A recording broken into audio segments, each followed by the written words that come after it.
Dewa Obat Terkuat. Bab 211. Mata ganti mata. Xiao Dao meraung. Liu Feifan diserang. Saudaranya ditusuk. Hampir kehilangan nyawanya.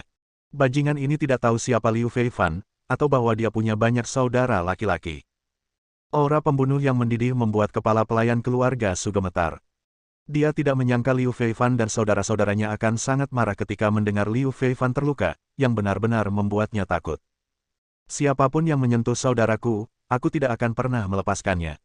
Pergi ke ibu kota provinsi. Tuan Lin, kita akan pergi ke ibu kota provinsi. Ya, siapapun yang bergerak luar biasa, aku akan mematahkan tangannya. Sekelompok orang seakan seketika berubah menjadi sekawanan serigala yang marah, begitu galak dan menakutkan. Lin Yi melirik mereka. Segera pergi. Dia tidak mengucapkan sepatah kata pun dan langsung memberi perintah. Ya.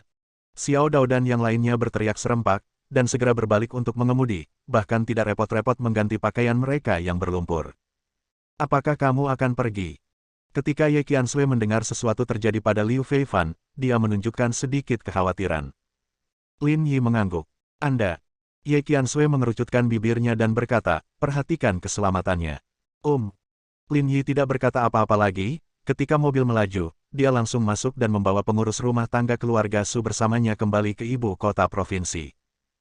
Sepanjang jalan, tidak ada yang berbicara, dan suasananya begitu menindas sehingga pengurus rumah tangga merasa tidak nyaman bernapas. Seolah-olah saya sedang duduk bersama sekawanan serigala. Aura pembunuh yang mengerikan itu jelas tidak terlihat dan tidak berwujud, tetapi itu nyata. Keluarga Su. Mobil Lin Yi dan yang lainnya masuk ke rumah Su, dan pengurus rumah tangga keluar dari mobil terlebih dahulu. Tuan Lin, tolong ikuti saya ke sini. Sekelompok orang mengikuti pengurus rumah tangga dan berjalan cepat menuju kamar. Dokter Su masih di sana, dan Liu Feifan masih belum bangun. Tuan Lin ada di sini. Pengurus rumah tangga menghampiri Su Guoyi dan berkata. Begitu Lin Yi selesai berbicara, Su Guoyi berdiri segera setelah dia masuk ke kamar. Anda datang. Lin Yi mengangguk, berjalan langsung ke tempat tidur, memandang Liu Feifan yang terbaring di sana, dan sedikit mengernyit. Lukanya sudah diobati, demamnya sudah mereda, dan semua tanda fisiknya stabil, tapi orangnya masih belum bangun. Dokter Su sedikit khawatir. Dia pikir Liu Feifan akan baik-baik saja. Menurut perkiraannya, dia akan bangun, tetapi dia masih tidak merespon saat ini. Lin Yi mengulurkan tangannya dan meletakkannya di denyut nadi Liu Feifan. Sesaat kemudian, dia menarik tangannya. Dia baik-baik saja, dia terlalu lelah. Lin Yi berkata, biarkan dia beristirahat dengan baik. Setelah dia mengatakan ini, Dokter Su Guoyi merasa lega. Meskipun keterampilan medisnya tidak buruk dan dia telah pensiun dari Balai Medis Tiongkok, dia tidak bisa tidak meragukan keterampilan medisnya sendiri ketika dia terus melihat Liu Feifan tidak sadarkan diri. Tidak apa-apa. Su Guoyi menghela nafas dan merasakan seluruh tubuhnya rileks. Bagaimana denganmu? Dia memandang Lin Yi dan selusin orang yang memasuki ruangan. Tentu saja kami ingin membantu Feifan mendapatkan keadilan. Xiao Dao memandang Liu Feifan, yang terbaring tak bergerak, mengepalkan tinjunya erat-erat dan mengertakkan gigi. Hal yang paling tidak bisa diterima dalam hidupnya adalah orang lain menyentuh saudaranya. Selama dia mengakuinya sebagai saudara, dia akan mempertaruhkan nyawanya untuk melindunginya. Dokter Su Guoyi gemetar. Apakah kamu akan menemukan Sang Gen? Dia bukan orang yang bisa dianggap enteng. Tidak boleh dianggap enteng. Lin Yi berkata dengan tenang, sebenarnya, kita bahkan lebih sulit untuk diajak main-main. Dia melambai, dan Xiao Dao serta yang lainnya segera mundur. Sang Gen adalah bos besar di lingkaran bawah tanah ibu kota provinsi. Dia memiliki banyak orang di bawah komandonya, dan saya dengar dia memiliki latar belakang yang kuat di belakangnya. Su Guoyi memberitahu Lin Yi apa yang dia ketahui tentang situasi ini. Jia Fan, yang telah menyebabkan masalah bagi keluarga Su kami, adalah saudara angkatnya. Mereka berdua diam-diam telah melakukan banyak hal memalukan. Mereka baik-baik saja selama ini. Aku takut. Saya khawatir orang-orang di belakang mereka sangat tangguh, itulah sebabnya mereka berani bersikap tidak bermoral. Dia khawatir Lin Yi akan membawa masalah pada dirinya sendiri untuk mencari keadilan bagi Liu Feifan. Kamu merawat Fei dengan baik. Lin Yi tidak banyak bicara, dia hanya datang untuk memastikan bahwa Liu Feifan baik-baik saja. Sekarang setelah dipastikan, dia tidak lagi dibutuhkan di sini. Dia berbalik dan berjalan keluar. Dr. Su mencoba membujuknya dengan sia-sia. Di luar pintu, Xiao Dao dan yang lainnya berdiri, semuanya dengan ekspresi jelek, kemarahan berputar-putar di mata mereka dan membara. Apakah kamu sudah menemukannya? Lin Yi bertanya. Baru saja ada telepon dari dinasti dan mereka mengetahui di mana Zhang Gen berada. Xiao Dao mengangguk, aku tidak akan pernah membiarkan bajingan ini pergi. Lakukan, Lin Yi berkata. Dia memberi perintah dan semua orang segera masuk ke dalam mobil dan langsung menuju villa pribadi Zhang Gen di pinggiran kota. Dan saat itu, Zhang Genzheng sangat marah. Apa yang sedang dilakukan Nan Sanshi? Beraninya kamu menghentikanku melakukan sesuatu. Dia sangat marah, tapi dia tidak punya pilihan tadi malam. Dia ingin mengambil orang kembali dan membunuh Su Guoyi dan Liu Feifan, tapi orang-orang Nan Sanshi menjaga pintu rumah Su. Jika Anda melewatkan kesempatan seperti itu, akan sulit melakukannya lagi. Dering, dering, dering. Telepon berdering, dan ketika Zhang Gen melihat nomor tersebut, dia menjadi semakin tidak sabar. Apa? Dia menjawab telepon dan berkata dengan tidak sabar, kamu tahu masalahnya tidak berjalan baik, dan kamu sengaja datang untuk menertawakanku. Itu adalah telepon dari Jia Fan. Jia Fan sudah mengetahui masalah ini. Zhang Gen gagal menangani Su Guoyi, jadi dia menelepon untuk menanyakan situasinya. Beraninya aku menertawakanmu. Jia Fan tersenyum dan berkata, bukankah kamu mengatakan bahwa kamu dapat menyelesaikannya dengan mudah dengan mengambil tindakan? Saya hanya ingin bertanya apakah kamu telah menyelesaikannya. Mengajukan pertanyaan dengan sadar. Zhang Gen berkata dengan marah, Nan Sanshi itu sangat gila sehingga dia harus menghentikanku. Kalau tidak, tubuh Dr. Su akan dingin sekarang. Bagaimana mungkin dia tidak marah? Sekarang masalahnya bukan hanya belum terselesaikan, tetapi Jia Fan juga menertawakannya. Apakah dia tidak ingin kehilangan muka? Nan Sanshi. Jia Fan juga tercengang, ada apa dengan dia? Semua orang berada di lingkaran bawah tanah, dan mereka tidak memiliki banyak kontak atau persahabatan. Tentu saja, mereka tidak memiliki dendam yang besar. Belum lagi, mereka beroperasi di bidang yang berbeda kompetisi. Mengapa Nan Sanshi menghentikan Zhang Gen membunuh Su Guoyi? Bagaimana aku bisa tahu? Zhang Gen mengutuk, aku ingin membunuh Nan Sanshi bajingan ini sekarang juga. Terakhir kali, dia menderita kerugian besar di Tianhai. Beberapa pria dan wanita yang cakap meninggal di Tianhai. Hutang ini belum dilunasi dengan Nan Sanshi. Memotong peluang finansial seseorang sama saja dengan membunuh orang tuanya. Ini bahkan lebih merupakan pertikaian berdarah. Ada yang salah. Jia Fan adalah seorang pria yang menggunakan otaknya, dan dia merasa ada yang tidak beres ketika mendengarnya. Apalagi dia tahu bahwa Nan Sanshi sangat pintar dan tidak akan melakukan apapun tanpa keuntungan. Tapi kenapa? Dia tidak bisa memikirkan alasan apapun. Ada yang tidak beres, dia gila. Zhang Gendao, saya tidak tahan lagi, saya ingin membunuhnya juga. Jangan impulsif. Jia Fan mengingatkan. Tapi begitu dia selesai berbicara, pintu kamar tiba-tiba terbuka, bang. Ada suara keras yang membuat Zhang Gen takut dan menoleh dengan tajam. Siapa? Orang yang menginginkan hidupmu. Bab 212. Xiao Dao segera bergegas masuk, memegang seseorang di tangannya. Dengan sekejap, dia membanting orang yang ada di tangannya ke tanah, membuatnya pingsan. Zhang Gen mendongak dan melihat seseorang berani menyerbu wilayahnya untuk menimbulkan masalah, dan wajahnya segera menjadi gelap. Kamu ini apa? Dia berkata dengan marah, beraninya kamu datang ke tempatku untuk menimbulkan masalah. Klik. Xiao Dao menginjak orang yang tergeletak di tanah, menyebabkan orang tersebut terbangun dari rasa sakit dan menjerit. Apakah kamu Zhang Gen? Dia mengarahkan jarinya ke Zhang Gen dan berkata dengan sikap mendominasi yang tak tertandingi, apakah itu kamu? Apakah kamu, bajingan, menyakiti saudaraku Liu Feifan? Mendengar kata-kata Liu Feifan, Zhang Gen tiba-tiba menyadari siapa dia pikir dia adalah orangnya Liu Feifan, yang ingin membalas dendam padanya. Ya, saya Zhang Gen.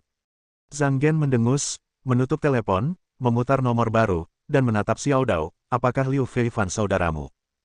Sayang sekali, aku tidak memotongnya sampai mati. Dia sengaja memprovokasi Xiao Dao dan yang lainnya. Hanya 20 dari mereka yang berani masuk dan mencari kematian.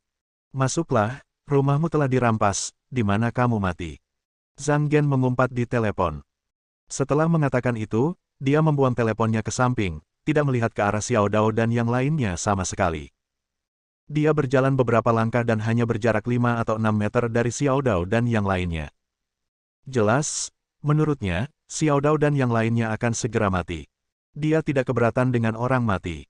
Saya tidak menyangka ada seseorang yang berani masuk ke rumah Zhang Gen. Sudah lama sekali saya tidak melakukan apapun sehingga saya lupa siapa saya. Dia tertawa dengan nada meremehkan, kamu telah menemukan orang yang tepat. Aku melukai anak laki-laki itu Liu Feifan. Sayang sekali.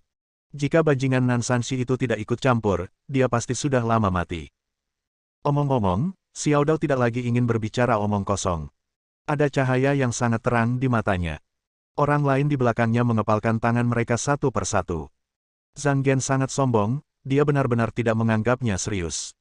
Saat dia hendak mengambil tindakan, terdengar suara langkah kaki di luar. Orang-orangku akan datang.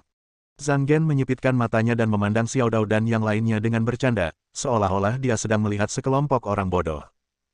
Dia belum pernah melihat orang yang berani menyerbu base camp orang lain. Jika ini bukan mencari kematian, apa itu? Kamu tidak bisa pergi malam ini. Zhang Gen tertawa terbahak-bahak, saya baru saja menahan napas, dan seseorang datang ke rumah saya mencari kematian. Itu benar-benar membuat saya merasa bahagia. Begitu dia selesai berbicara, sekelompok orang bergegas masuk dari luar pintu. Kegelapan mengelilingi Xiao Dao dan yang lainnya. Pada pandangan pertama, setidaknya ada ratusan dari mereka.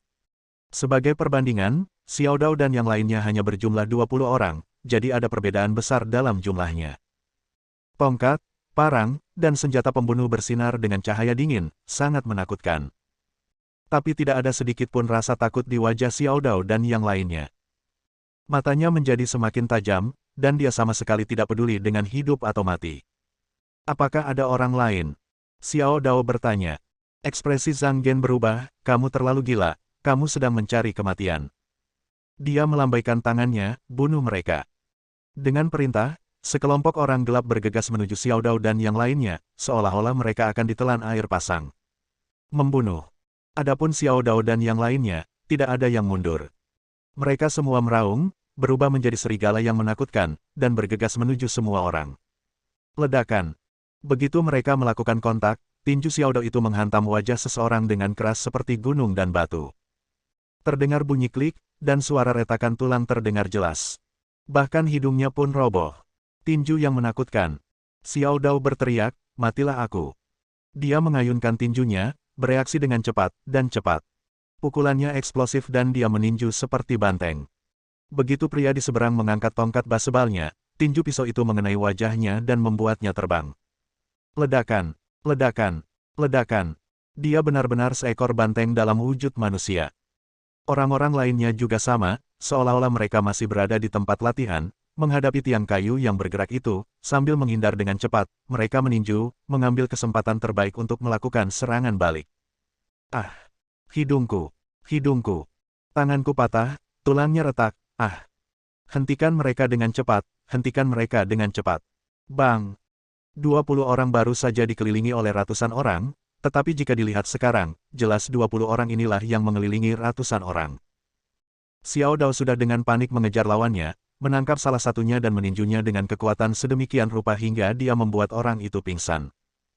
Namun hanya dalam 1 menit, lebih dari 20 anak buah Zhang Gen telah tumbang. Ekspresi Zhang Gen berubah. Bagaimana ini bisa terjadi?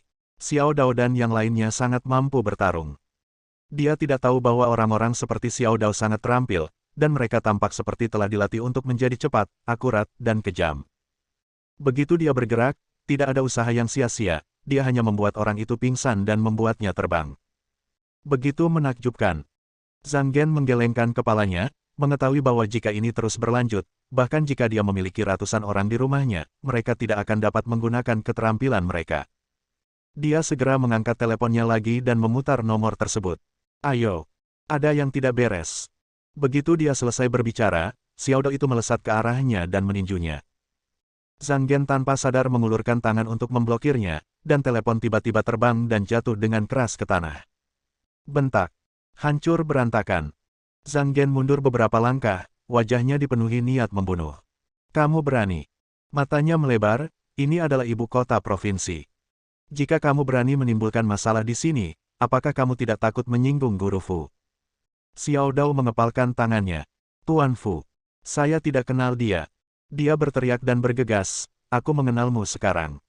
Saat dia berbicara, dia menendang kakinya dan terbang seperti anak panah yang tajam, mengayunkan tinjunya dengan penuh keberanian. Zhang Gen tidak berani gegabah dan mulai berkelahi dengan Xiao Dao. Dia tidak menyangka suatu hari nanti, dia akan dipukuli di depan pintu. Kenapa kamu tidak datang? Dia berpikir jika tuannya tidak datang, dia mungkin benar-benar mati di kampung halamannya hari ini. Di aula, lebih dari separuh dari ratusan anak buahnya telah jatuh. Xiao Dao dan yang lainnya sama ganasnya dengan serigala dan harimau, dan mereka jelas lebih kuat dari anak buahnya. Ledakan. Dengan suara teredam, Zhang Gen melangkah mundur, dan pakaian di dadanya terkoyak oleh pisau. Sebuah pukulan menghantamnya, menyebabkan napas Zhang Gen terhenti seketika dan dia terbatuk-batuk dengan keras. Batuk, batuk, batuk. Zhang Gen mengertakkan gigi dan menutupi dadanya, siapa kamu? Sepertinya aku belum pernah melihatmu di ibu kota provinsi. Dia yakin Xiao Dao dan yang lainnya 100% bukan dari ibu kota provinsi. Jika mereka datang dari luar dan berani mengambil tindakan di lingkaran bawah tanah ibu kota provinsi, mereka akan melanggar aturan yang ditetapkan oleh Fuyu. Ini memprovokasi Fuyu. Xiao Dao menatapnya, sudah kubilang, kamilah yang menginginkan hidupmu. Dia terlalu malas untuk berbicara omong kosong dan ingin segera mengambil tindakan dan mengirim Zhang Gen dalam perjalanannya. Tiba-tiba terdengar langkah kaki di luar pintu.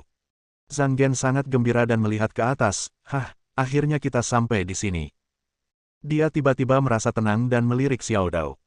Hanya kucing berkaki 3 yang berani pamer di sini. Di depan master sejati, kamu bahkan tidak bisa menulis kata kematian. Bersambung.